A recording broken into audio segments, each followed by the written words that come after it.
It was a beautiful Sunday morning when 26-year-old Amber Reyes, a beloved elementary school teacher in Cedar Falls, Iowa, didn't show up for her usual brunch with her mother. She was never late. She was never out of reach. But on March 12, 2023, Amber simply vanished. By Monday, the entire town was searching. 3 days later, her body was found half buried in a shallow grave, wrapped in her favorite blue quilt, the same one her grandmother had given her before she passed away. But the most chilling part wasn't the condition of her body, or even the brutal way she died. It was what happened at her funeral. Her family sobbed and held each other close. The man who killed her sat just feet away in the front row, sunglasses on, hands folded, tears fake. He even spoke during the service, and no one knew. Yet, pull the viewer deeper with human drama and shocking inconsistencies. Amber was sunshine in human form. She taught third graders and volunteered at a domestic abuse shelter on weekends. Everyone described her as too trusting, especially when it came to Damon Lee, her boyfriend of 9 months. Amber friends had warned her. Damon was charming on the outside, good job, smooth talker, but something dark lurked underneath. He hated when she wore certain clothes, hated when she spent time with her male coworkers, and really hated when she talked about her ex, Jesse. Amber told her best friend one night on the phone, "If something ever happens to me, look at Damon first." It was said as a joke. It wouldn't be one.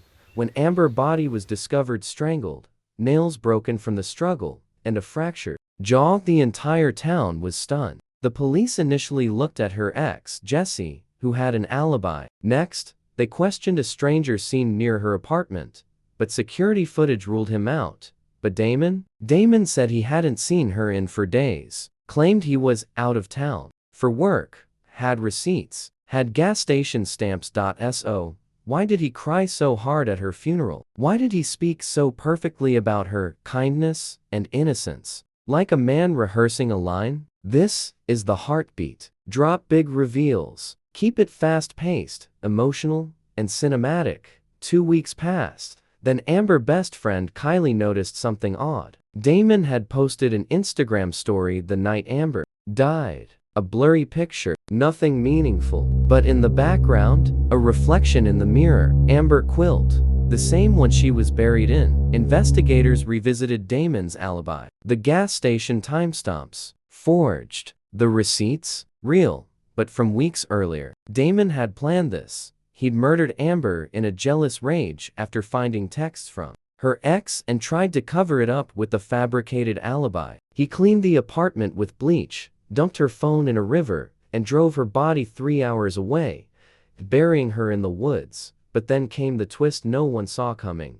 Kylie had also found Amber's old iPad, synced to her iCloud. On it, voice memos Amber had started keeping.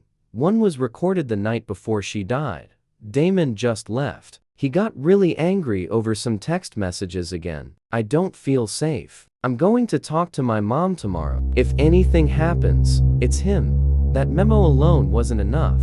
But what sealed the case? A Ring camera across the street that picked up faint audio of a struggle. Screams, then silence. Then Damon's car leaving Amber building. Humanize the horror. Let the viewer feel the betrayal and tension. When detectives brought Damon in, they let him talk. For hours. He kept denying. Said she was alive when he left. Said he was the one heartbroken. Said he still loved her.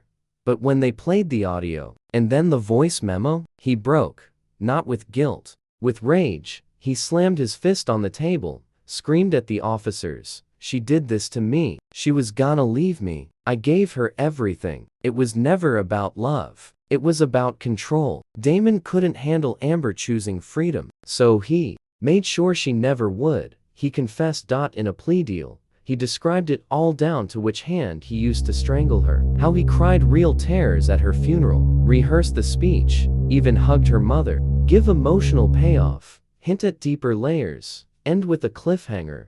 Damon Lee was sentenced to life without parole. Amber's family found some comfort. Her voice memo became evidence, her iPad a symbol of her final bravery. But then something happened.